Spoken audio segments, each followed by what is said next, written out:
Eh bien, peut-être un favori pour la victoire d'étape lâché, Laurent Bellet. Oui, Rémi Coriol. C'est gentil Thierry, pardon. Il fait pas de vélo le Thierry, hein, on voit bien. Il vient du foot le Thierry, on voit bien, on voit bien. Chute, chute, un coureur, Patrick. Un coureur est tombé dans le ravin, Patrick. Sur notre gauche. Un coureur est tombé. Un coureur est tombé. Il s'agit d'un coureur. Attendez, je vais regarder descendre de ma moto. Oui, je vais attendre. Je regarde bien Alex Zoule. Avec l'attaquant de Bichleck, là, c'est Nibali, le premier à sauter dans sa roue. Franck Schleck est juste derrière. Et Alberto Contador qui vient de partir. Lance Armstrong est lâché. Lance Armstrong est lâché. Et il est littéralement impliqué, comme on dit, dans les milieux cyclistes. Alors... Bonsoir à tous et bienvenue pour cette nouvelle émission des commissaires de course. En cette fin de semaine, une émission un petit peu spéciale puisqu'on a la chance d'avoir un invité ce soir. C'est Damien Garcia qui a accepté de nous rejoindre pendant une heure d'émission. Bonsoir Damien, j'espère que tu vas bien. Bonsoir, bonsoir à tout le monde. Et salut à tous sur le chat. Donc vous connaissez la formule comme d'habitude. Vous avez posé vos questions sur le Discord pour ceux qui ne sont pas disponibles pendant l'émission. Et puis ceux qui le souhaitent peuvent les poser en direct pendant l'émission via le live et on y répondra bien entendu. Damien, on a décidé de construire l'émission en plusieurs parties. Pour présenter la trame, tout d'abord, un petit bilan, un petit résumé de la saison 2023. On évoquera ensuite le mercato, puis enfin on s'attardera sur la prochaine saison avec forcément en fil rouge les questions des auditeurs. Pour faire simple, quel bilan tu tires de cette année 2023 pour Burgos BH? Ça a été une année, pour nous, pour Burgos, ça a été une année assez pleine, on va dire. On a commencé à courir. Là, on a débuté la saison au Gabon au mois de janvier, on remporte une étape là-bas et on a terminé mi-octobre sur le Tour de Turquie avec aussi une victoire d'étape en fin de saison. Donc ça a été 10 mois à bloc, on va dire, avec un gros programme de course. Est-ce que c'est la meilleure saison de Burgos cette année? La meilleure, je sais pas, parce qu'il y avait eu quand même une victoire d'étape en 2019. On va dire c'est une des saisons les plus complètes de l'équipe, hein, ça c'est sûr, avec 7 victoires, une très bonne Volta España, donc quand même qui était l'objectif de l'équipe, déjà d'être invité, et puis après de bien y figurer. Et après une présence, on va dire sur toutes les courses, on a été de l'avant avec de belles performances et quelques belles surprises aussi dans notre effectif. Donc ouais, on peut dire que ça a été une saison réussie. Tu t'attendais à autant de victoires? Parce que c'est vrai que d'habitude, il y a quand même un petit peu moins de succès pour Burgos. Est-ce que cette victoire, c'était un petit peu au-dessus des espérances? Ouais, il y a eu 7 victoires et puis aussi beaucoup de podiums. Mais ouais, je pense que c'était, on va dire, on n'avait pas d'objectif précis de victoire. Mais en tout cas, on voulait passer un palier par rapport aux années passées. On avait aussi un effectif un peu plus complet, je dirais. Donc, une surprise, oui et non. Car quand même, on est là, on a une équipe pour gagner des courses. Donc, euh, donc voilà. Ouais, il y a eu des petites surprises sur le recrutement, notamment Clément Aleno, le jeune coureur français. Quel bilan, même question, tu tires de sa première saison chez les pros? Oui, Clément, c'est vrai que c'est un des néo-pros de notre effectif. Donc, il a fait une première année complète aussi. Il a quand même pas mal couru, je pense, une soixantaine de jours de course, avec des belles performances, quelques top 10 sur des Coupes de France, notamment à Vitré. Il a été toujours de l'avant, échappé. Il a eu une deuxième partie de saison un peu plus compliquée à cause de chutes, mais il a quand même bien terminé sur le Tour de Turquie. Donc, non, pour un néo-pro, il a fait une première saison solide et on attend beaucoup plus de lui pour sa seconde année 2024. Ouais. Il y a un coureur qui a un peu marqué les esprits chez les suiveurs. Il y a une petite hype qui s'est installée, c'est Fagundes. Fagundes qu'on n'attendait pas vraiment, qui marque beaucoup de points UCI, qui a été très performant, je trouve. Déjà, où est-ce que tu l'as trouvé, Eric Fagundes? Eric Fagundes, il était dans notre équipe réserve espagnole, le CC Cortizo, en 2022. Donc, c'était un des meilleurs amateurs dans le peloton espagnol. Donc, on l'a fait passer pro à l'intersaison. Et puis effectivement, ça a été une réussite. On l'a amené sur des courses en début d'année assez importantes, comme le Tour de Catalogne, où il a répondu présent. Et puis, jusqu'à gagner sa place sur la Volta. Donc, Ouais, puis lui aussi, c'est pareil, comme Clément, c'était un autre néo-pro, un pari qui a été plutôt bon et dont on attend beaucoup pour 2024. Ouais. Beaucoup de points pour Fagundes aussi, forcément, on y reviendra tout à l'heure sur les points. Il y a eu aussi cette victoire, hein, c'est peut-être le petit couac de l'année pour Fagundes, même si c'est pas de sa faute forcément, qu'il loupe de près la victoire sur le King Kyle. J'imagine que c'est pas quelque chose qui t'a enchanté. Ouais, ouais, c'est sûr, c'était un moment un peu douloureux de la saison parce que, bon, selon les commissaires, il perd pour des centièmes. 2 secondes le tour du King Alley, le classement général. Il était maillot jaune la dernière étape. Mais bon, il faut retenir comme le positif de son année où il était de janvier jusqu'à lui aussi fin octobre présent sur le champ. Et non, il a montré de belles qualités. Et puis, je pense que ça peut devenir un très bon coureur dans le futur. Ouais, puis il y a des coureurs qui ont vraiment marqué les esprits. Je pense à Pelayo Sanchez, qu'on n'attendait pas forcément en début d'année. Je crois que c'était sur les manches du Challenge de Majorque. Il va chez Movistar l'an prochain. À quel point on est fier de ça, Damien, quand on a un coureur de Pro Team comme ça, de son effectif, qui passe en World Tour l'année suivante? Ouais, Pelayo, c'est pareil. On l'a fait passer chez les pros il y a maintenant 2021, si je me souviens bien. C'était sa troisième année cette année.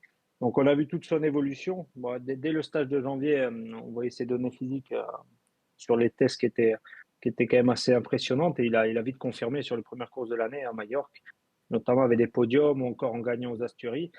Et puis enfin, en faisant une dernière semaine de la Volta assez incroyable hein, dans les Asturies. Et puis la 20e étape, où il réussit à accrocher un podium sur la 20e étape de la Volta. Alors, il y a un autre coureur qui va passer en World Tour, c'est Cyril Barth. Moi, je trouve pas que son année a été forcément exceptionnelle, mais c'est toi qui l'as ramené, enfin qui l'a sorti de la BNB l'an dernier après l'arrêt de l'équipe. On va pas revenir là-dessus. J'imagine que ça doit te faire plaisir aussi de voir qu'un coureur à qui t'as donné sa chance en fin d'année, bah, arrive là aussi à aller en World Tour. Ah oui, bah, Cyril aussi, c'est une fierté pour nous qu'il ait réussi à décrocher un contrat chez la Groupama. DJ, il a fait une première année de saison, une première partie de saison solide avec une victoire notamment au Portugal sur la Volta à l'Intero. La deuxième partie de saison un peu plus compliquée suite à des chutes. Mais bon, c'est un coureur vaillant. Et puis c'est sûr que l'an dernier, on était content de le récupérer en fin de saison, enfin au mois de décembre d'ailleurs, c'était un peu compliqué. On était ravis de l'avoir dans notre effectif, et puis ça lui a réussi, donc c'est top. Est-ce qu'il y a des déceptions cette année, Damien, sur le plan sportif, parmi les coureurs ou juste des performances ou des coups de pas de balle, comme on dit? Déception notable, ça me vient pas de suite. Après, on attend toujours plus de certains coureurs et qui à des moments donnés de la saison, sur des objectifs, n'ont pas répondu présent. Après, de grosses déceptions, non, je n'ai pas comme ça qui me viennent à l'esprit. Après, c'est le monde du cyclisme et du cyclisme professionnel, hein. On a toujours des grosses attentes, nous, au niveau des directions d'équipe. Puis, c'est sûr que des fois, on est un peu déçu par certaines épreuves. Mais bon, comme je l'ai dit auparavant, la saison était plus que bonne. Donc on retient le positif. Tiens, comme on fait pas forcément de langue de bois, l'année dernière, on t'avait reçu parce on te reçoit à peu près tous les ans. On avait parlé de Michael Raim. Et Michael Raim, quelques semaines après justement notre émission, il avait fait une interview où il avait dit que bah, c'était un peu de la faute de Burgos si ça avait pas marché quand tu vois ce genre de déclaration, parce que j'imagine que vous les lisez malgré tout ces déclarations, et que ça marche pas mieux l'an prochain. Qu'est-ce qu'on se dit? On s'en fout? On a un petit sourire en coin? Non, bah après, après les coureurs sont libres de dire ce qu'ils veulent, hein. J'ai suivi de loin un petit peu ce qu'il a fait cette année. Ça a été aussi une année compliquée pour lui. Donc voilà, pareil pour Michael Reim, je retiens le positif. Il avait fait quelques belles performances avec nous, puis d'autres moins bonnes. Donc voilà, c'est comme tout coureur et tout athlète. Alors, on s'y attarde pas trop du coup, quoi. Non, non, puis surtout qu'en 2023, il faisait plus partie de notre effectif. Ouais. Les transferts maintenant, parce que je crois que c'est quand même la partie qui a intéressé pas mal de monde, parce que vous avez un peu défrayé la chronique cette année au niveau des arrivées. On va peut-être parler des départs tout à l'heure, tout d'abord, pardon. Alors j'ai cité Bart, on a parlé de Pelayo Sanchez. Il y a deux autres coureurs qui s'en vont, qui ont signé dans des formations de Pro Team. C'est Fernandez qui a gagné, je crois, si je dis pas de bêtises, au Gabon, et Manuel Penalver qui, lui, j'ai l'impression, n'a jamais vraiment confirmé pour un sprinter. Ouais, c'est ça. Bah, nos deux sprinters, entre guillemets, de l'équipe de 2023 qui s'en vont enfin, dans d'autres équipes. Oui, c'est sûr, c'est un changement pour l'équipe et puis pour eux aussi. Donc voilà, maintenant on est déjà tourné vers les nouvelles recrues. Mm. Les contrats expirants, rapidement, parce que j'avais une question en plus par rapport à ça, je crois que j'ai vu sur le chat. Madrazo, Navarro, c'est la fin d'un cycle, tout simplement, pour eux? Ouais, voilà, ouais, c'est sûr, ils ont passé quand même pas mal d'années dans l'équipe et donc Henri Malrado cette année s'est gravement blessé avec une fracture du coude et quelques complications en fin d'année. Donc c'était compliqué pour lui de poursuivre sa carrière. Et Dani aussi, Navarro, qui arrivait en fin de cycle, qui a rendu de très bons services ces 3 dernières années avec l'équipe. Donc on part en super terme avec les deux coureurs et puis on leur souhaite le meilleur pour la suite de leur carrière ou plutôt reconversion. Et Felipe Hertz, je trouve que c'est un cas intéressant. Est-ce qu'il correspondait pas aux attentes? Est-ce que du coup le cyclocross n'était plus forcément une priorité? Comment t'expliques du coup son non-renouvellement, sauf si je dis une bêtise, bien sûr. Non, Felipe, c'est différent. Felipe, il a décidé de monter son propre team en cyclocross avec des apports de sa région, notamment, enfin, de partenaires privés qu'il avait. Donc, il a décidé de faire sa propre équipe et puis c'est vraiment se dédier au cyclocross. Voilà, cette année, c'était pour lui. Il a fait très peu de jours de course sur route avec nous. Malgré ça, il a un niveau exceptionnel en cyclocross en ce début de saison. Donc, ça fait plaisir. Et puis, il est sous nos couleurs jusqu'au 31 décembre. Donc c'est top pour lui et puis pour la suite de sa carrière. Je pense que c'est ce qu'il recherchait. Et puis nous, on est vraiment fiers de l'avoir eu dans l'équipe et puis de Ouais, voir puis sa très progression. performant aussi, Damien. Cette année, quand on regarde un petit peu les résultats de cyclocross, on s'aperçoit qu'il y a très souvent des top 10. Ouais, voilà, oui, il arrive à se classer. J'ai vu les derniers week-ends dans les 3 premiers des Super Prestige en Belgique et à faire de belles performances. Donc, non, comme je l'ai dit, il a passé un palier au cours de ces dernières années en cyclocross, qui est sa discipline de prédilection. Et puis on lui souhaite que le meilleur pour la suite. Alors les recrues, parce que je crois que c'est ça qui intéresse pas mal de monde, je te propose qu'on débute par la paire néo-zélandaise, notamment George Jackson. Il y a un petit peu aussi une grosse hype depuis quelques mois par rapport à lui. Il a beaucoup gagné. On était très étonné de le voir signer chez vous. Comment tu as réussi à le convaincre, tout simplement? Parce que j'imagine que c'est un coureur qui a reçu des offres suite à l'arrêt de Bolton, mais aussi suite à sa très belle deuxième partie de saison.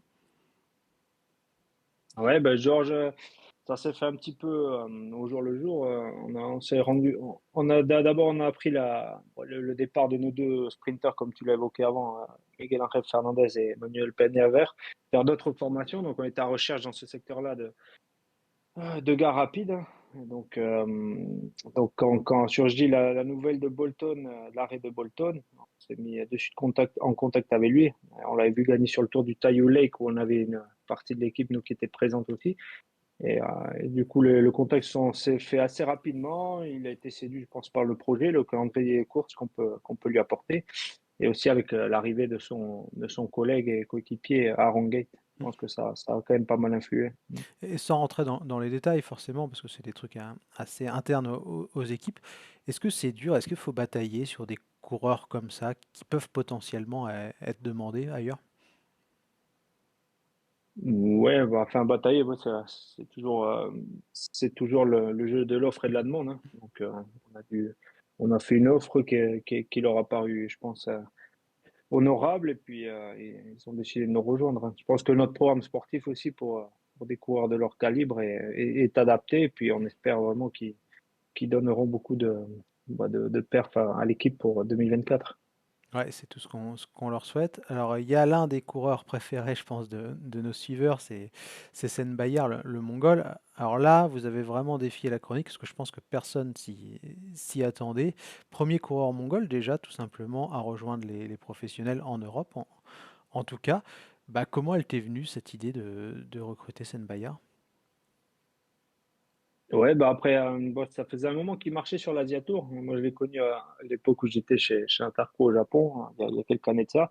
Donc, c'est un coureur qui gagne des courses tous les ans et puis qui, d'année en année, s'est solidifié. Ouais, j'avais eu les contacts grâce à son entraîneur, de Terangano, qui était un ancien coureur, Jérémy Hunt. Donc, qui m'a introduit auprès de lui, enfin, qui nous a envoyé son CV. Puis après, on avait toutes ses données physiques aussi, grâce à Training Peaks. Et donc j'ai soumis l'idée à l'équipe qui a de suite été ouvert sur le fait de le recruter. Et puis ça s'est fait assez naturellement. Donc pour nous, on est très heureux de lui donner sa chance. Je pense qu'il a mérité depuis plusieurs années avec ce type de performance. Et puis on attend aussi beaucoup de lui, même s'il va y avoir un temps d'adaptation un petit peu à l'équipe et de découvrir de nouvelles méthodes de travail en Europe. Ouais. Alors, on viendra un petit peu plus en détail sur les points tout à l'heure, mais je suis un peu obligé de poser la question, quelle est l'importance des points dans le recrutement d'un coureur comme ça, qui a vraiment beaucoup de points, je crois, d'ailleurs, je me rappelle plus du détail, mais il me semble que c'est assez important. Ouais, les points aussi, j'imagine que vous parler. Ouais, Ouais, ouais, ouais. Ouais, c'est sûr, on va pas se cacher que c'est une donnée importante hein, pour nous. Avec le système actuel, il faut marquer des points, mais il y a quand même avant tout l'aspect physiologique. Et quand on voit les données qu'il a de puissance sur 5 et 10 minutes, par exemple, sans rentrer dans les détails, je pense que c'est un coureur valide pour le cyclisme professionnel. Donc, il a déjà marché sur des épreuves comme le Tour de Langkawi ou quand même quelques World Tours, même si cela est différent.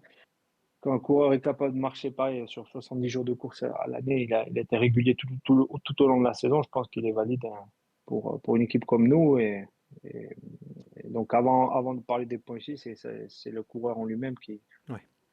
qui nous importe. Et tiens, pour ceux qui suivraient un petit peu moins le calendrier asiatique, c'est quel profil de coureur Sennbayer?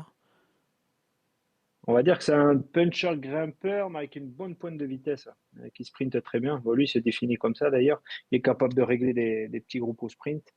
Donc, il passe bien la moyenne montagne. En haute montagne, c'est un peu une inconnue, et puis il a une très très bonne pointe de vitesse. Ouais. Et les deux jeunes Espagnols, j'avoue que je les connais pas très bien. Est-ce que tu peux nous les présenter et nous parler un peu des attentes pour eux la saison prochaine? Ouais, bah, c'est deux coureurs qu'on suivait, pareil, qu'on avait mis dans l'équipe réserve tout au long de la saison dans le CC Cortizo. Donc, ils étaient en stage avec nous l'hiver dernier, en janvier. Donc, ils ont fait une semaine de stage à l'équipe pro. Et on les a suivis tout le long de l'année. On les a fait passer stagiaires à cet été. Donc, ils ont eu ils ont couru la Volta Portugal, plus le Tour de Turquie pour Sinue Fernandez. Et ils ont fait des prestations plus qu'honorables. Ils ont montré qu'ils avaient la caisse pour passer chez les professionnels. Donc, c'est deux jeunes coureurs avec plein d'envie, sérieux. Et donc, on va laisser le temps de progresser au niveau supérieur. Mais je pense qu'ils peuvent nous apporter pas mal de satisfaction. Tiens, une petite question subsidiaire par rapport à ces deux jeunes-là et le fait qu'ils soient chez Cortizo, hein, tu dis que c'est votre équipe réserve. Est-ce que c'est une utopie pour une équipe au budget de Burgos que d'avoir une équipe de développement en Conti ou est-ce que c'est une possibilité dans un avenir un peu à moyen terme?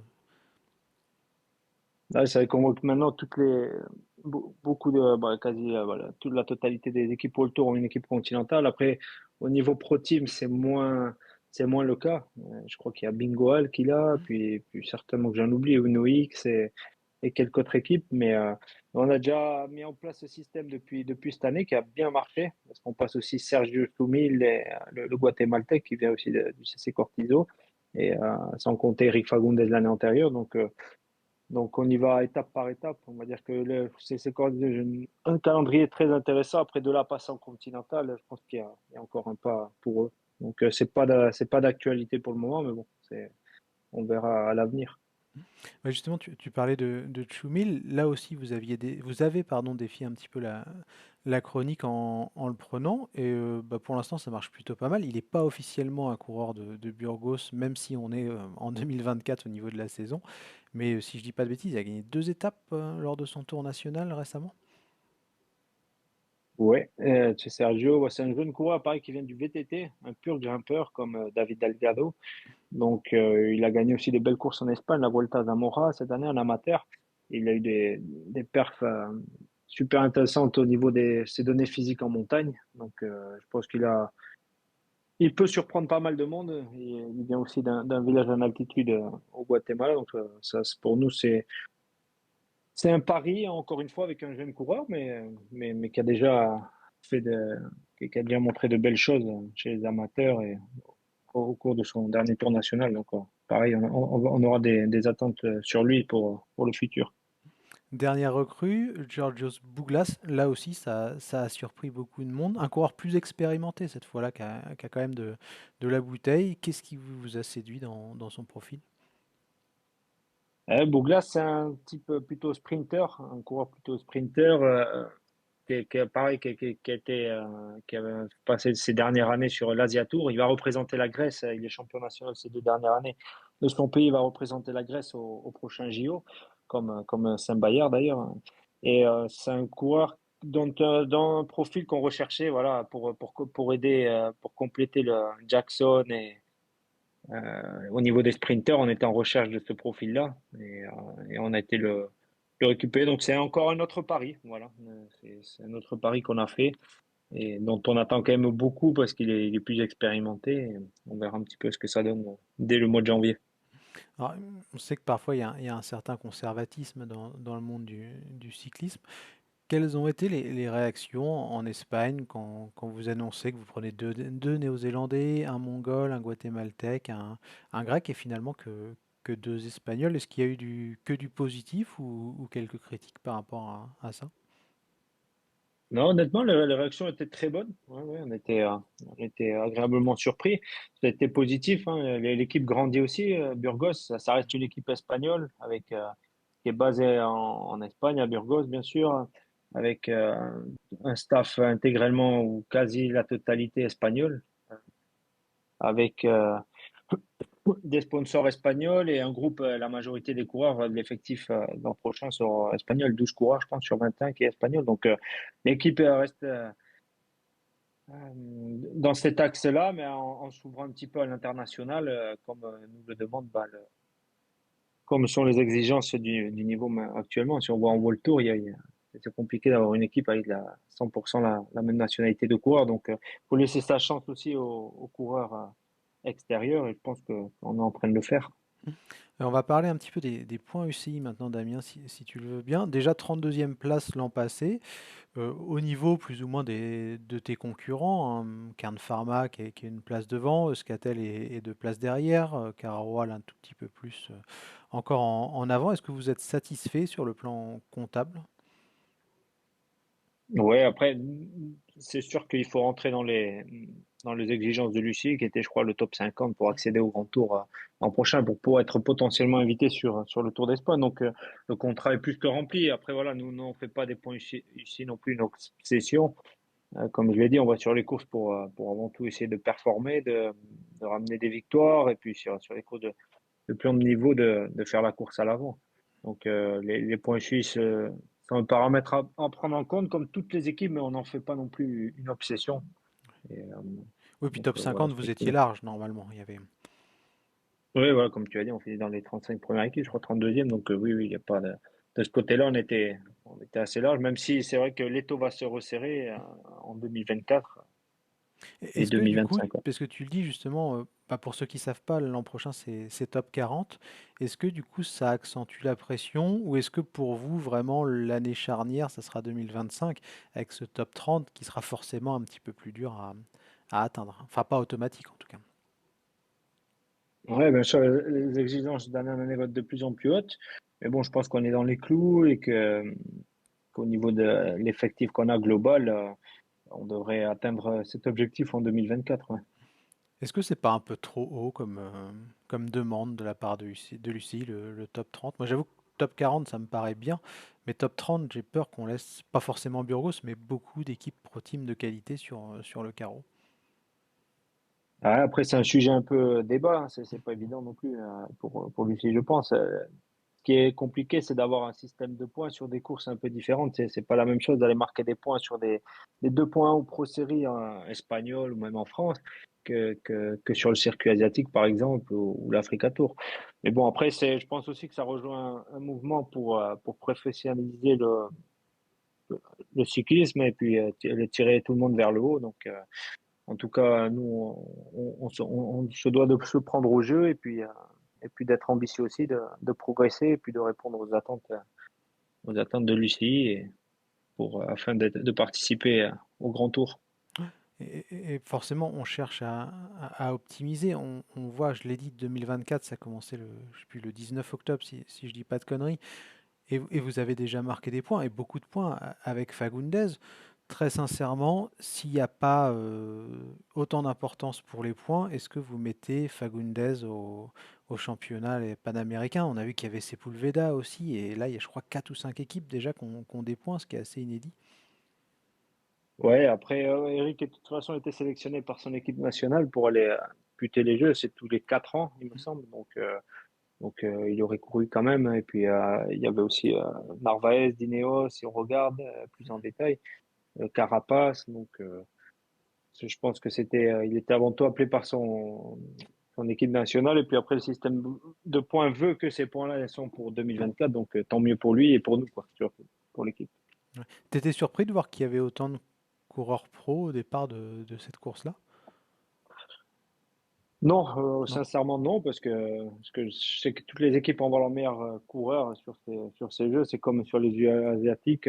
Quelques semaines auparavant, il y avait d'ailleurs Jembal Sembaya qui courait pour la Mongolie. Et puis on a vu les Kazakhs,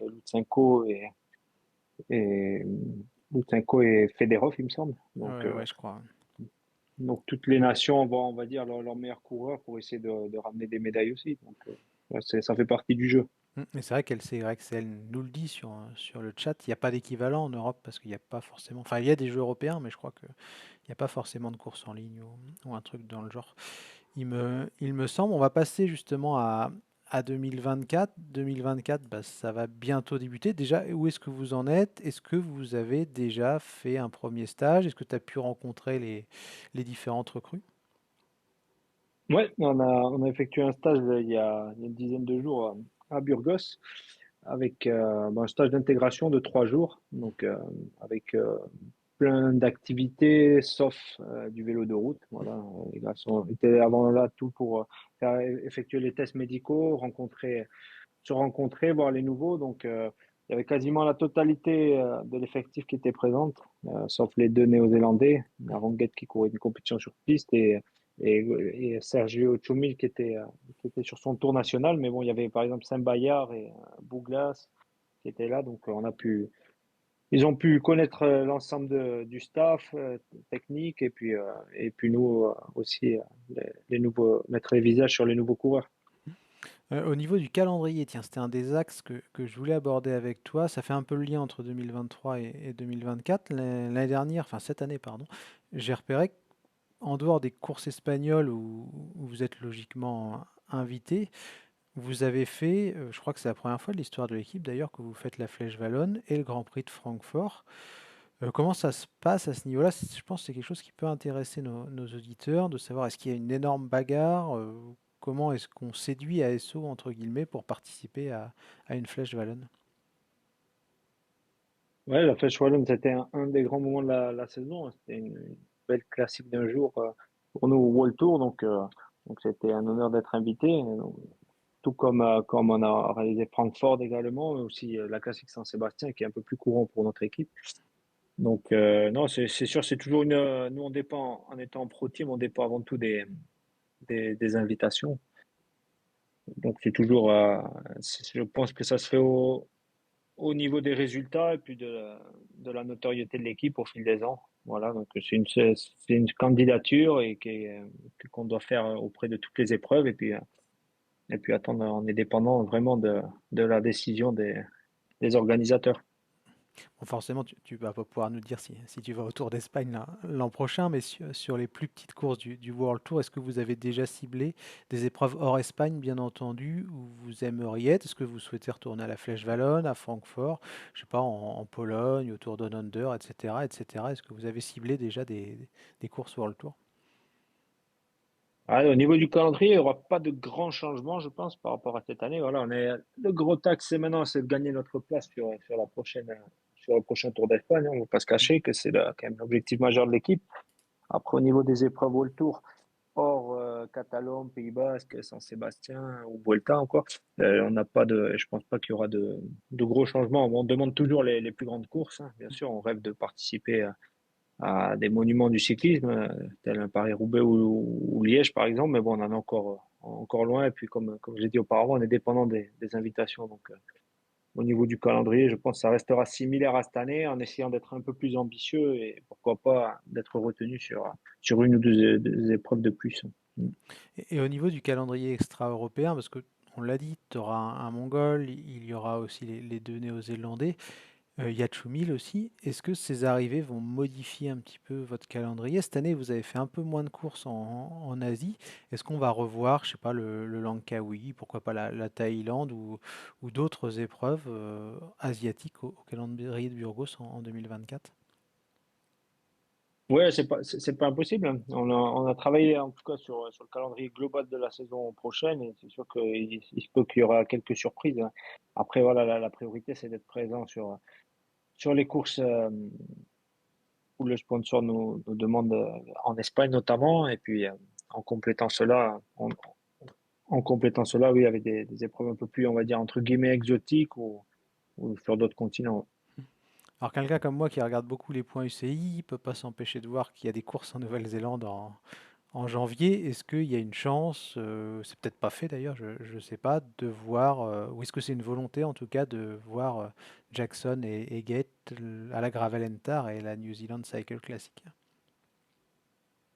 Oui, après, il y a pour George et Aaron Gate, George Jackson et Aaron Gate, il se peut qu'ils soient sur ces courses-là, c'est pas encore défini, ça va dépendre s'ils peuvent courir à leur sélection nationale ou pas.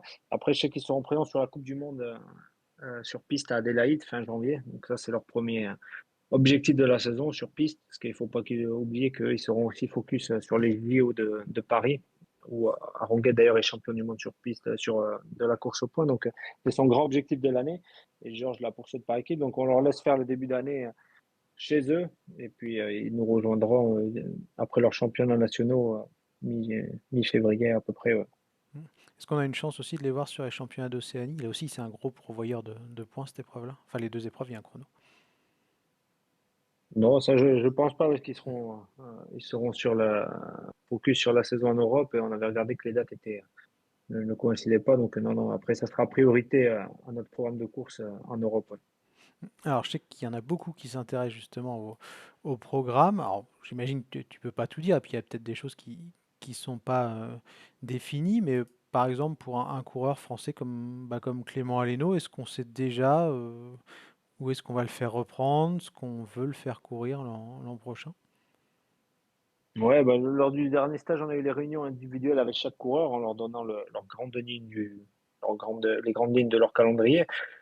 Donc, Clément devrait reprendre en Espagne sur un programme assez classique et tourner pour arriver à essayer de performer sur toutes les courses françaises où il a déjà montré de belles choses cette année, les Coupes de France, les courses à étapes d'une semaine ou moins, et au printemps. Donc, vraiment, il aura un programme de course axé sur les classiques et puis en attendant de lui de belles perfs ouais, sur un programme plutôt français au printemps. Alors, je vais faire un petit délit d'initié. Eric Fagundes, parce que j'hésite à le prendre à notre jeu Rivals Manager. Quel va être son programme l'an prochain? Alors, il a pas encore son programme défini à 100%, on a encore quelques doutes. Par exemple, pour le mettre sur un Tour de Catalogne, comme il avait disputé cette année, ça sera, je pense, son premier objectif de la première partie de saison. Et après, pour son début de saison, on va voir ces prochains jours en fonction de son évolution, parce qu'il a coupé un peu plus tard que les autres coureurs. Donc, il risque de reprendre plus tard aussi sa saison. Voilà, en ayant fini comme tu l'as évoqué avant, sur les Jeux panaméricains le 29 octobre, il a eu une coupure un peu plus longue, il avait besoin de souffler. Donc, on attendra Eric plutôt pour fin février, la reprise des courses et avec un premier objectif pour le Tour de Catalogne. Et plus sérieusement, est-ce qu'il y a des ambitions plus élevées après sa première saison pour Fagundes en 2024? Voilà, Fagundes, c'est un coureur comme un autre de l'effectif, hein. Je veux dire, les ambitions, elles sont là pour tout le monde. Donc, évidemment, il sera plus néo-pro, donc les attentes seront un peu plus grandes pour lui, mais voilà, c'est à lui aussi de faire le nécessaire à l'entraînement et de montrer sa progression dès les premières courses de l'année. Franco, tiens, j'en ai pas parlé d'Alejandro Franco. C'est un jeune grand espoir du cyclisme espagnol. Est-ce que vous l'attendez encore un petit peu mieux l'an prochain, qui continue justement sa progression? Ouais, voilà, Alex, c'est un, c'est un jeune grimpeur qui a le profil un peu similaire. Il me rappelle beaucoup Pelayo Sanchez. Il a eu des débuts chez les professionnels un peu durs en première partie de saison. Et après, il a montré de très belles choses sur la deuxième partie d'année. Donc, je pense qu'il peut être une des surprises de l'équipe l'an prochain, ouais. Et en tout cas, il a de très bonnes données physiques et on a confiance en lui, hein. Victor Langelotti, forcément, ce qui peut être très bon parfois, parfois un petit peu moins bon. Est-ce que vous l'attendez peut-être plus régulier l'an prochain? Ouais, Victor, ça doit être un des cadres de l'équipe en 2024, hein. Ça va être déjà, je crois, sa septième année, il me semble, dans l'effectif. Donc, on attend beaucoup de lui. Je pense qu'il a montré ces dernières années qu'à son meilleur niveau, il est capable de très grandes choses. Sa dernière victoire sur le Tour de Turquie l'a encore prouvé. Donc, avec un peu plus de régularité et un beau programme de course, je pense que Victor sera un des cadres incontestablement de l'équipe la saison prochaine. Tiens, un petit retour en arrière, parce que j'ai oublié d'en parler tout à l'heure. Il y a un coureur qu'on a un petit peu oublié, puis il n'a pas été très bon, donc c'est un peu facile aussi. Camilo Ardila, on a appris, je crois que c'était en août ou en septembre, tu me corriges, je sais pas, en tout cas sur la date, qui résiliait son contrat, je crois, d'un commun accord avec vous. Qu'est-ce qui n'a pas fonctionné? Et Cardiac, qui était exceptionnel chez les U23, qui avait explosé un Baby Giro, ça n'a pas marché chez UAE. Là, on a vu que c'était un peu pareil chez vous. Ouais, qu'est-ce qui a merdé, si tu me passes l'expression? Non, ben, je ne sais pas s'il y a quelque chose qui n'a pas marché ou quoi, mais en tout cas, bah, chez nous, c'était peut-être l'adaptation à une nouvelle équipe qui était un peu compliquée pour lui. Il avait de très grandes attentes aussi au niveau sportif, puis il a pas forcément répondu à nos attentes non plus sur des courses qu'on avait ciblées. Donc, c'était un petit peu compliqué tout le long de l'année. Il a eu aussi quelques maladies qui l'ont retardé, et puis peut-être. C'était, on va dire, son adaptation en général. Je pense que c'est l'adaptation qui a été compliquée chez nous. Est-ce que parfois c'est pas juste trop dur pour des cyclistes qui viennent pas d'Europe de s'acclimater justement à la vie toute l'année loin de la famille et des proches? Ouais, c'est sûr que c'est pas facile pour eux, hein. C'est quand on est habitué à avoir un quotidien. Après, je vais parler plus généralement, hein, des nouvelles recrues également. C'est pour ça qu'on met toujours un petit temps d'adaptation pour Jembal, Saint-Bayard ou encore les deux Néo-Zélandais qui viennent d'autres structures. Donc, il faudra, ou Chumil, il faudra un petit temps d'adaptation, connaître les nouvelles habitudes, le climat aussi qui est différent en Europe. Et puis beaucoup de temps passé loin de leur famille. Donc, ouais, c'est sûr que faut être solide mentalement et puis, et puis y aller au jour le jour. Mais justement, c'est intéressant ce que tu dis, Damien, parce que c'est vrai que vous avez des coureurs qui viennent de très loin, notamment les Néo-Zélandais. Est-ce que, quand tu construis le programme de course avec tes collègues directeurs sportifs, vous planifiez des périodes, ou au moins une période dans l'année, où vous vous dites, peut-être qu'on les renvoie, je sais pas, 15 jours à la maison pour se recharger un petit peu mentalement, ou est-ce que vraiment, une fois qu'ils arrivent en Europe, ils font toute la saison chez nous? Après, c'est pas évident on essaie de les envoyer au moins une fois chez eux. Moi, j'ai pas de cas concret en particulier, mais par exemple, Eric Fagundes, cette année, il a fait toute la saison. Il est arrivé courant février, il est resté jusqu'à début octobre en Espagne, donc sans rentrer chez lui dans son pays. Donc ça dépend un peu au cas par cas. Après, c'est vrai que c'est pas évident de les renvoyer. On peut pas les envoyer tous les mois à la maison non plus, car ce sont des longs voyages, des décalages horaires, etc. Donc c'est en fonction un peu des périodes, des creux de l'année où on avisera. Et c'est sûr qu'il faudra que certains auront besoin de souffler un petit peu et puis d'avoir un break et de retourner chez eux Oui, durant l'année. puis c'est pas forcément gratuit non plus d'envoyer les coureurs comme ça toutes les semaines ou tous les 15 jours à l'autre bout du monde. Non, après, sans parler de prix de billets ou quoi, je pense pas que c'est ça le problème. C'est surtout les calendriers qui sont très chargés, quoi. Les Ouais. calendriers maintenant de l'année entre les stages et les programmes de compétition, où ça laisse peu de marge finalement à un coureur de faire un voyage de 2 jours pour rentrer dans son pays et rester. Puis pareil, de revenir 10 jours après, quoi. Donc, c'est pas forcément évident au niveau des timings. Alors, les questions maintenant, si tu le veux bien, je crois qu'il y a eu pas mal de questions par rapport à Burgos, mais d'autres aussi par rapport à toi. Je crois qu'il y avait deux, trois questions. Je suis en train de regarder. Alors, les datas, Damien, ça intéresse vachement de monde. Quelle utilisation vous avez des datas déjà? Est-ce que vous avez un pôle spécialisé chez Burgos? C'est vraiment un élément qui revient beaucoup, je crois, chez nos auditeurs.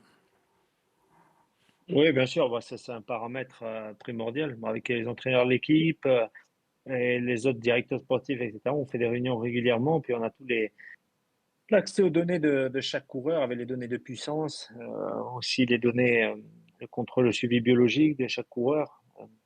Donc, on a l'étude, etc., pour signer tel coureur dans tel secteur. Par exemple, moi, je parlais des sprinters avant, on a quand même eu reçu beaucoup de CO de candidatures de coureurs ou enfin de représentants. On a dû analyser chaque profil avant de choisir ceux qui nous correspondaient le mieux, quoi. Donc, oui, maintenant, je pense que dans le cyclisme moderne, c'est un paramètre, l'utilisation des datas, c'est primordial.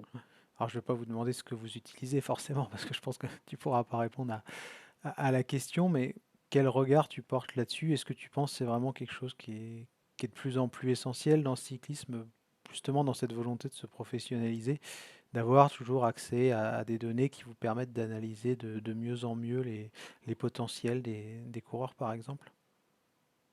Oui, bien sûr, bah, on voit par exemple, un jeune coureur a pu faire tout au long de l'année avec ses pics de forme, les quantités et les charges d'entraînement qu'il a pu avoir, ou tout simplement dans notre effectif actuel. À chaque moment de l'année, on peut savoir ce que le coureur a fait durant la semaine, en quel état de forme il arrive, plus ou moins. Si on veut avoir accès, on a un doute sur un coureur, on peut voir ce qu'il a fait les dernières semaines. Et puis, donc ça donne pour l'équipe un suivi et un contrôle qui est quand même assez important et puis qui rassure aussi le coureur. Si on est là quand même des fois, parce que les coureurs ont beaucoup de doutes durant la saison pour les rassurer. Ça, c'est aussi le travail des entraîneurs. Euh, donc, l'étude des données est au centre, oui, c'est quand même un paramètre très important dans le cyclisme actuel. Ouais. Et est-ce que justement il y a d'autres analyses, pas forcément en termes de données pures, de puissance, etc., mais on sait que dans le foot, par exemple, Damien, on a pas mal d'analyses vidéo. Est-ce que c'est quelque chose qui existe dans le vélo, bien sûr en dehors de la reconnaissance des parcours? Est-ce qu'on va analyser des situations, des sprints pour voir ce qu'on pourrait faire mieux, ou est-ce que ça n'existe pas encore vraiment dans le vélo? Bah, je pense que c'est en train de se développer. Ouais. C'est en train de se développer. Je pense pas que c'est aussi poussé que dans le foot, mais on peut évoquer, notamment durant les stages hivernaux, que c'est un peu le seul moment où tous les coureurs de l'équipe sont réunis. On peut évoquer quelques situations de course et puis avec les coureurs et puis pouvoir avoir un échange avec eux en mettant des mises en situation sur des vidéos. Ouais. Et au niveau du psychologique, tout à l'heure tu parlais du bien-être. Est-ce que c'est quelque chose qui existe désormais aussi dans les équipes, bah, d'avoir, je sais pas, un psychologue par exemple pour les coureurs qui auraient des états d'âme, qui seraient pas bien et qui du coup, bah, forcément s'ils sont pas bien, performeraient pas. Est-ce que ça existe ou pas du tout? Oui, oui, bien sûr, ça fait partie maintenant pareil, des évolutions du vélo. Et je pense que l'aspect mental d'un coureur, le mental, on le dit, mais c'est une grande partie de la performance. Hein. Avant de marcher à vélo, il faut que la tête suive. Donc, nous, on avait chez quelqu'un qui travaillait, qui était externe à l'équipe, mais qui était qui offrait ses services à l'équipe les dernières années. Et donc, plusieurs coureurs de l'effectif travaillaient avec cette personne pour un suivi psychologique. Donc, oui, ça aussi, c'est pareil, c'est comme l'étude des données, c'est un point qui est primordial dans le vélo où je pense que les équipes au niveau pro travaillent déjà avec des personnes dédiées à la psychologie du coureur. Hmm. Oui, puis c'est vrai que parfois il y a des commentaires qui sont pas très sympathiques par rapport au professionnalisme des équipes. Mais Damien, bah, tu es très bien placé pour le savoir. Si vous n'allez pas plus loin, vous par exemple, c'est aussi une question financière. C'est pas que vous n'avez pas envie d'être plus pro, c'est que parfois bah, on peut pas aligner les salaires, on peut pas aligner les analystes, etc. Ou les empiler, quoi. Ouais, ouais, également, ouais, ouais, c'est exactement ça. Ouais. C'est le budget de l'équipe qui nous limite aussi. Hein. On aimerait avoir plus de staff, des fois dédié, staff technique, de personnes dédiées à cela. Mais bon, en tout cas, dans la mesure de nos moyens, on fait le max pour optimiser tous les paramètres, que ce soit entraînement, euh, toutes les personnes qui travaillent autour de l'équipe et dans l'équipe pour rendre la performance des coureurs possible. Après, voilà, c'est à échelle plus réduite que les équipes pour le tour, par exemple.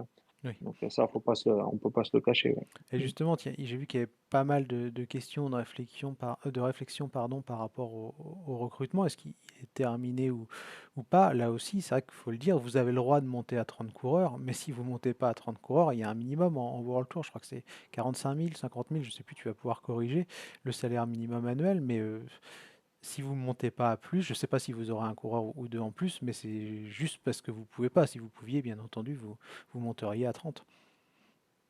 Ouais, bien sûr, on a des exigences budgétaires, donc on peut pas, normalement, on peut pas se permettre d'avoir beaucoup plus de coureurs parce que le budget décide tout simplement. Donc on a fait les recrues aussi en fonction de nos moyens financiers et puis de la masse salariale de l'équipe. Donc je pense qu'on est proche d'être complet. Je ne sais pas s'il y aura un cours supplémentaire ou pas au cours de ces prochaines semaines, mais bon, pour le moment, on part sur un effectif de 21 coureurs et puis on est prêt pour affronter 2024. Et justement, quelles seront les ambitions, Damien? C'est une question de Steph Lebelge. Quelles sont les ambitions pour 2024? Qu'est-ce qui serait une saison réussie pour prolonger un petit peu la question? Une saison réussie, ça serait déjà une saison avec des victoires. Ça, c'est vraiment important. Une saison où on décroche l'invitation pour le Tour d'Espagne, ça serait quand même un, un bon point. Et puis après, avec des révélations, j'attends beaucoup des jeunes coureurs, des nouvelles recrues aussi. J'espère de bonnes surprises et puis performer aussi de janvier à octobre comme on l'a fait en 2023, ça serait une bonne chose en essayant d'améliorer notre la prestation globale de l'équipe, ouais, en ayant une homogénéité et puis voilà, gagner des courses. Il y a une question sur toi, tiens, je n'avais pas vu celle-là. En un an, tu es passé de cycliste gravement blessé, tu pourras préciser que, c'est vrai que je me rappelle même plus la nature de la blessure d'ailleurs, à manager de l'équipe Interpro. Comment tu as vécu la fin de carrière d'athlète, Damien? Ouais, bah après moi j'étais coureur en équipe continentale et la dernière année c'est vrai que j'ai eu un grave accident à l'entraînement qui m'a tué donc je suis passé à la direction sportive de l'équipe Interpro, c'était à l'époque l'équipe continentale japonaise. On m'a laissé la direction sportive, donc ça s'est fait c'est la transition assez brutalement, donc j'ai dû apprendre assez jeune rapidement de passer de l'autre côté du vélo. C'est quand même deux choses complètement différentes. Et puis, mais bon, je pense que ça s'est pas trop mal passé pour moi. Tiens, d'ailleurs, une petite question en plus. Est-ce que tu es plus épanoui là en tant que directeur sportif ou en tant que coureur? Enfin, Ah, c'est deux choses assez différentes. En course, on a quand même, en tant que coureur, on a l'adrénaline des courses, de la compétition. Et de l'autre côté aussi, c'est une adrénaline qui est un peu similaire, mais où on a quand même beaucoup plus d'attentes au niveau de l'équipe et des sponsors. Donc, on a une pression qui est différente que celle des coureurs. Mais après, pour plus épanoui, c'est deux choses différentes. Et bon, j'ai profité en tant que dans ma petite carrière cycliste, et puis là, je m'épanouis totalement de l'autre côté aussi de la barrière. Donc, c'est deux choses différentes, on va dire. tiens, une autre question sur l'effectif. Qui est-ce que tu vois exploser justement à la manière d'un Pelayo Sanchez l'an prochain et aller pourquoi pas en World Tour? Bon, j'ai ma petite idée, mais je la garde pour moi, C'est pour toi. pour pas, pour pas mettre la pression à personne. Donc, mais je pense on a plusieurs cartes qui peuvent surprendre et voilà. En tout cas, on a hâte d'être en course sur les premières courses fin janvier. Ouais. Alors, il y a une question, Pelayo Sanchez, on en a parlé. Par rapport à Penalver, tiens, je l'évoquais vite fait tout à l'heure. Anthony nous demande, est-ce que Penalver peut être considéré comme un échec pour l'équipe? Non, je pense pas. Manolo, il a apporté beaucoup à l'équipe, hein, avec de nombreux top 10, je crois, au cours des 6 dernières années qu'il était dans l'équipe. Ça faisait 6 ans, donc je pense qu'il avait envie de tourner la page, de voir autre chose aussi. Donc non, non, un échec, on peut pas parler d'échec. C'était un jeune sprinter et je pense, évolué tout au long des différentes années qu'il a passées chez Burgos. Et puis il arrivait peut-être à la fin d'un cycle donc Donc ça a été une bonne expérience pour l'équipe et pour lui, je pense. Alors, dernière question d'Anthony. Vu les départs, est-ce que vous attendez une saison plus dure que celle de 2023, qui, je pense, est satisfaisante? Non plus, non, non, je crois que là, on est tout à fait confiant pour la saison 2024, hein. On, on a confiance au recrutement.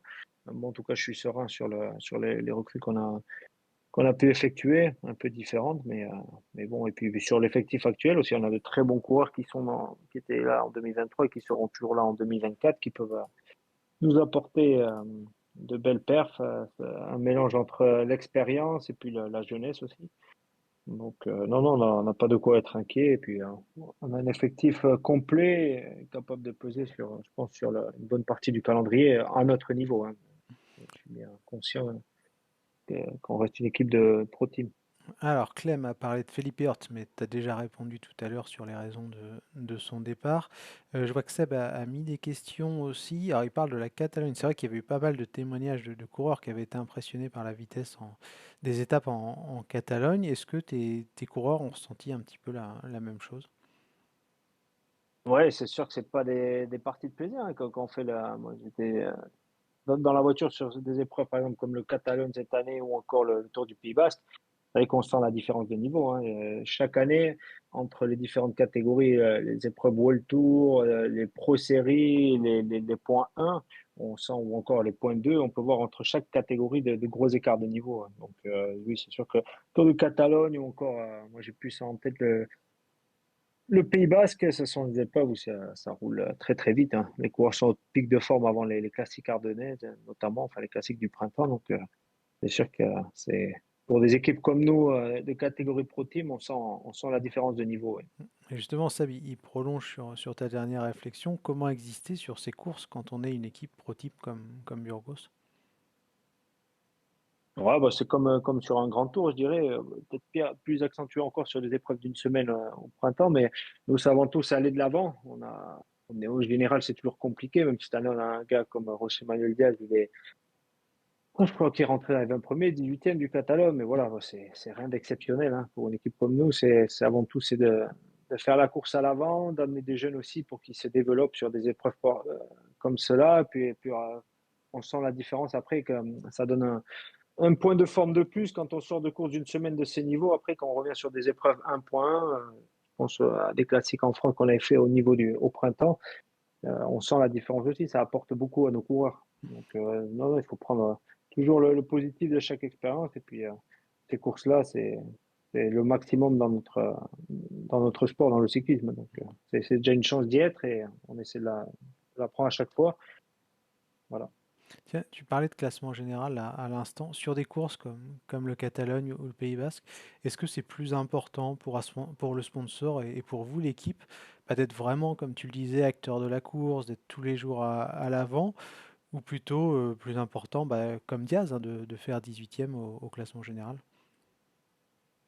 Alors, on va pas se le cacher, je pense que ça nous apporte plus d'être à l'avant de la course au niveau notoriété, purement pour un sponsor. Après, on reste quand même une équipe ambitieuse, hein.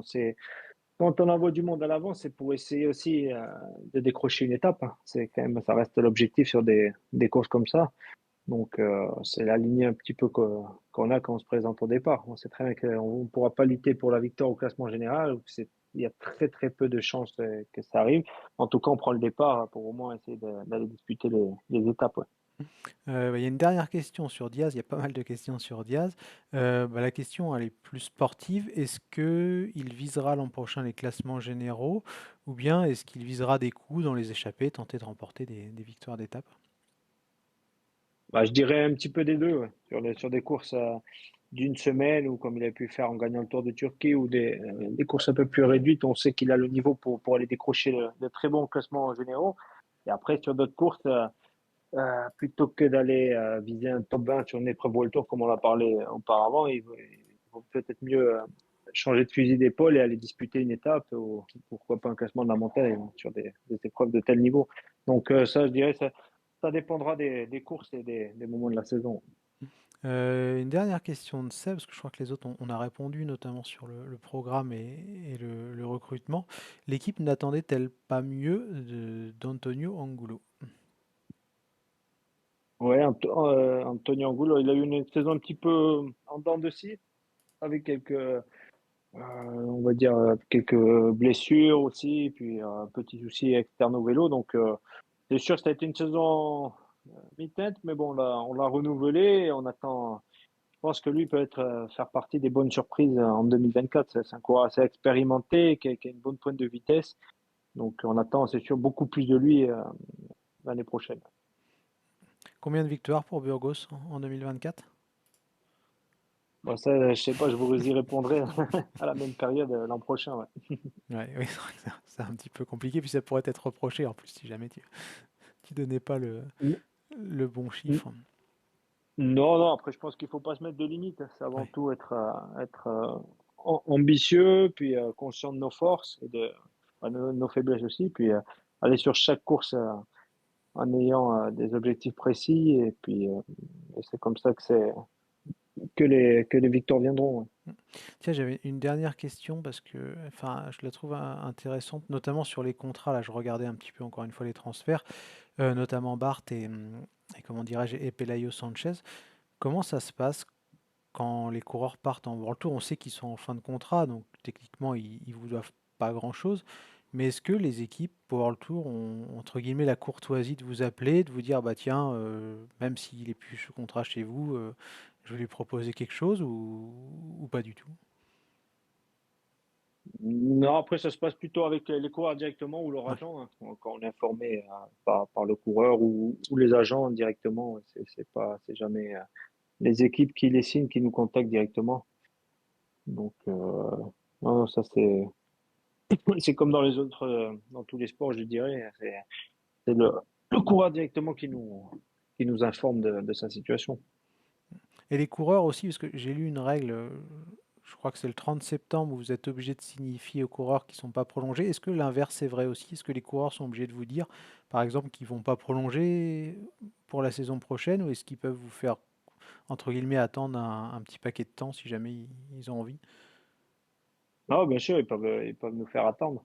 Après voilà, pour les deux coureurs, dans le cas que tu as présenté, Pelayo et Cyril, on était informés déjà bien auparavant hein, de, de leur signature. Tiens, Voilà. d'ailleurs, c'est intéressant. Je pose une dernière question. Promis, celle-là, c'est la dernière. Mais on parle souvent du 1er août comme une date charnière, mais quand on n'est pas trop naïf, on sait quand même qu'il y a des choses qui se passent avant, sans trahir de secret. Est-ce que tu peux nous dire à quel moment commence le mercato? Par exemple, pour l'an prochain, à quel moment vraiment vous commencez déjà à nouer des contacts, à réfléchir à votre recrutement? Ah, je dirais que ça s'arrête quasiment jamais parce que là, on a déjà placé des jeunes coureurs qu'on suivi cette année qui étaient un peu juste pour passer dans l'effectif pro 2024. On les a placés dans notre équipe réserve, on est déjà en contact avec eux. Après, je pense que même toutes les World Tour, la plupart signent la majorité de leurs coureurs avant le Tour de France. Hein. Ils ont déjà, en tout cas, ils ont officiellement en tête les coureurs qu'ils auront dans l'effectif l'année suivante avant le Tour de France. C'est déjà, il y a beaucoup, je pense, de choses qui sont déjà actées. Donc, on va dire que c'est un travail continu. Ouais. C'est Ouais, ça pas, s'arrête jamais, quoi. non, je pense que c'est quand même c'est quelque chose qui vient au fur et à mesure des opportunités également. Après, voilà, nous, on est une équipe pro team, donc on va dire qu'on a un peu moins d'offres ou d'opportunités que les World Tour. Des fois, ça se fait un peu plus sur le tard que les plus grosses équipes mondiales. C'est peut-être la seule différence que je vois avec le World Tour. Hein. Tiens, comment tu l'as vécu le mercato cette année? Parce que c'est vrai qu'il y a eu cette espèce de rumeur de fusion qui avait l'air pas très loin de se faire entre Quick-Step et comment dirais-je, et Jumbo-Visma. Et nous, de l'extérieur, en tant que média ou en tant que suiveur, on a eu l'impression que ça a tout bloqué pendant un mois et demi. Est-ce que vous avez eu la même impression de l'intérieur que bah, il y a un truc qui bloquait, que personne n'arrivait vraiment à savoir quoi, mais que bah, rien se passait, entre guillemets, quoi? Au niveau de la fusion, moi j'ai lu comme tout le monde dans la presse. Hein. Après, on entend toujours les bruits de couloir sur les courses, notamment de fin d'année, mais j'avais pas plus d'informations que ça. Ouais. Après, au niveau du mercato, c'est pareil. Hein. Comme chaque année, je suis un petit peu l'actualité. Et puis, on a toujours des bruits de couloir dans le vélo. Donc, Donc voilà. Eh bien, c'est bien, je pense qu'on a fait le tour, on va pouvoir clôturer. Pour finir, qu'est-ce qu'on peut te souhaiter, Damien, pour l'an prochain? Bah, beaucoup déjà de réussite, la santé pour les coureurs, et puis on espère de belles victoires et le maillot de Burgos le plus à l'avant possible sur les courses. Eh ben, c'est tout mal qu'on te souhaite et à Burgos. Il me reste à te remercier d'avoir participé à cette émission, à vous remercier aussi pour votre fidélité. Merci à vous, merci beaucoup Et puis on pour se donne l'invitation. rendez-vous, nous, lundi, à 18h, on va dire lundi, pour une nouvelle émission des commissaires de course. Ciao! Au revoir.